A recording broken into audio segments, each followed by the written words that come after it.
అందరికీ నమస్కారం. ఈరోజు మనం ఒక చాలా ఆసక్తికరమైన విషయం గురించి మాట్లాడుకోబోతున్నాం. అదేంటంటే నాయకత్వం. కానీ మనం రోజు అనుకునే నాయకత్వం కాదు. క్షేత్రస్థాయి నుండి, అంటే మనలో నుంచే నాయకులు ఎలా పుడతారు అనే ఒక కొత్త ఆలోచనను లోతుగా చూద్దాం. ఇంకెందుకు ఆలస్యం, మొదలు పెడతామా? సాధారణంగా లీడర్ అంటే మనకేం గుర్తొస్తుంది? ఎక్కడో దూరంగా పెద్ద పొజిషన్లో ఉండేవాళ్లు. కానీ ఈ ఒక్క మాట మన ఆలోచన విధానాన్నే మార్చేస్తుంది. అసలు సిసలైన లీడర్ అంటే బాధ్యత తీసుకుని నేనున్నాను అని ముందడుగు వేసేవాళ్లే అని చెప్తోంది. అంటే ఇక్కడ లీడర్షిప్ అంటే ఓ పదవి కాదు, అదొక పని, ఒక యాక్షన్ అన్నమాట. సరే, బాగుంది. ముందడుగు వేసేవాళ్లే నాయకులు అంటున్నారు. మరి దీని ప్రకారం అసలు నాయకుడు అనే పదానికి అర్థం ఏంటి, ఎలా మారుతుంది? ఆ విషయాన్ని కొంచెం వివరంగా చూద్దాం. చూడండి, ఇక్కడ ఆలోచనలో ఎంత తేడా ఉందో. ఇంతకుముందు లీడర్ అంటే ఎక్కడో రాజధానిలో ఉండే ఒక పెద్ద పొజిషన్, వాళ్లు చెప్తే మనం వినాలి. కాని ఈ కొత్త పద్ధతిలో అలా కాదు. లీడర్ అంటే మన చుట్టుపక్కల ఉండేవాళ్లే.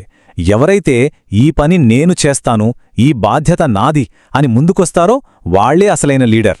అంటే అధికారం కాదు, బాధ్యత తీసుకోవడమే ముఖ్యమన్నమాట. అంటే చివరికి మనం అర్థం చేసుకోవాల్సిందేంటంటే ఇక్కడ హోదా, పదవి ముఖ్యం కాదు, పని, యాక్షన్ మాత్రమే ముఖ్యం. ఆ మొదటి అడుగు ఎవరు వేస్తారన్నదే పాయింట్. సమాజం కోసం ఆ ఫస్ట్ స్టెప్ తీసుకున్న ప్రతి ఒక్కరూ నాయకుడే. ఇది వినడానికి చాలా సింపుల్గా ఉన్నా చాలా పవర్ఫుల్ ఐడియా కదా. సరే, ఆలోచన అయితే చాలా బావుంది. కానీ దీన్ని ఆచరణలో ఎలా పెడతారు? అంటే ఇలాంటి క్షేత్రస్థాయి నాయకులను గుర్తించి వాళ్లను తయారు చేయడానికి ఏదైనా ఒక సిస్టమ్ ఉందా? ఆ సిస్టమ్ గురించే మనం ఇప్పుడు మాట్లాడుకోబోతున్నాం. చూడండి, ఈ ప్రోగ్రాంని సభ్యత్వం నుంచి నాయకత్వం వైపు అని పిలుస్తున్నారు. పేర్లోనే ఉంది. దీని ఉద్దేశం కేవలం మెంబర్లను చేర్చుకోవడం కాదు. వచ్చిన వాళ్లలో ఎవరు నిజంగా అంకితభావంతో పనిచేస్తున్నారో గమనించి వాళ్లను ఫిల్టర్ చేసి ఒకరి తర్వాత ఒకరుగా పై స్థాయికి తీసుకువెళ్లే ఒక పక్కా ప్లాన్ అన్నమాట ఇది.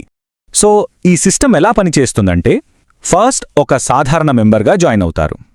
ఆ తర్వాత ఊర్లో యాక్టివ్గా పనిచేస్తూ జనంతో మమేకమైతే వాళ్లను సాధకులు అంటారు.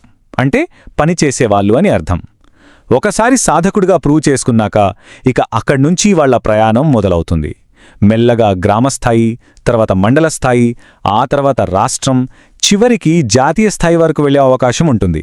ఒక క్లియర్ పాత్ అన్నమాట. ఇప్పటివరకు మనం సిస్టమ్ గురించి మాట్లాడాం కదా. ఇప్పుడు కొంచెం థియరీలోకి వెళ్దాం. అంటే అసలు నాయకత్వం ఎన్ని రకాలుగా ఉంటుంది?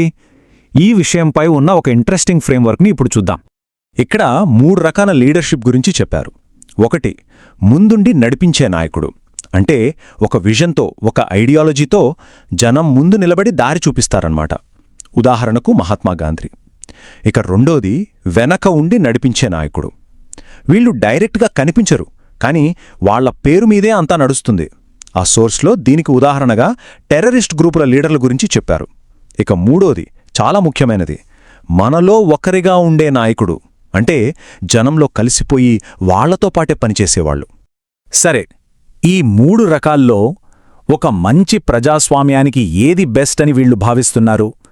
ఏ రకమైన నాయకత్వాన్ని అంతిమ లక్ష్యంగా చూస్తున్నారో దాన్నిప్పుడు అర్థం చేసుకుందాం. అదే మనలో ఒకరిగా ఉండే నాయకుడు. వీళ్ల లక్షణాలేంటంటే, వాళ్లు మనకంటే గొప్పవాళ్లమని ఫీల్ అవ్వరు, మనతో పాటే కలిసి పనిచేస్తారు, సొంతంగా పనిచేసి మనకు ఆదర్శంగా నిలుస్తారు, ఎప్పుడు కావాలంటే అప్పుడు అందుబాటులో ఉంటారు. నిజంగా ఒక మెచ్యూర్డ్ డెమోక్రసీలో ఉండాల్సిన లీడర్ అంటే ఇలానే ఉంటాడని ఈ కాన్సెప్ట్ చెప్తోంది. ఈ కాన్సెప్ట్ని అర్థం చేసుకోవడానికి ఒక చిన్న సంఘటన గురించి చెప్పారు. ఒక చాలా సీనియర్ లీడర్ ఒక మీటింగ్లో ముందు వరుసలో పెద్ద కుర్చీలో కాకుండా అందరితో పాటు వెళ్లి వెనక కూర్చున్నారట. ఇది చిన్న విషయమే కావచ్చు, కానీ దాని వెనకున్న సందేశం చాలా పెద్దది. నేను మీలో ఒకణ్ణి, మీకంటే గొప్పవాణ్ణి కాదు అని చేతల్లో చూపించడం అన్నమాట. లీడర్షిప్ అంటే కుర్చీలో కాదు, జనం మధ్య ఉండటంలో ఉంటుందని చెప్పడానికి ఇంతకంటే మంచి ఉదాహరణ ఏముంటుంది? సో చివరిగా మొత్తం ఈ థియరీ, ఈ సిస్టమ్, వీటన్నింటి లక్ష్యం ఒక్కటే. కేవలం ఎన్నికల్లో గెలిచే నాయకులను కాదు, నిజమైన ప్రజాప్రతినిధులు కావాలి. అంటే మన వీధిలో, మన ఊర్లో, మన సమస్యల కోసం మనతో పాటు నిలబడి పనిచేసేవాళ్లను తయారు చేయడమే అసలైన గోల్. మరి ఈ మొత్తం చర్చ తర్వాత మన ముందు ఒక పెద్ద ప్రశ్న మిగిలి ఉంది. ఇప్పుడున్న మన ఆధునిక ప్రజాస్వామ్యంలో మన సమాజానికి నిజంగా ఎలాంటి నాయకత్వం అవసరం? ముందుండి నడిపించేవాళ్లా, వెనకుండి నడిపించేవాళ్లా, లేక మనలో ఒకరిగా మనతో పాటు కలిసి పనిచేసే నాయకులా? దీనికి సమాధానం మనమే వెతుక్కోవాలి.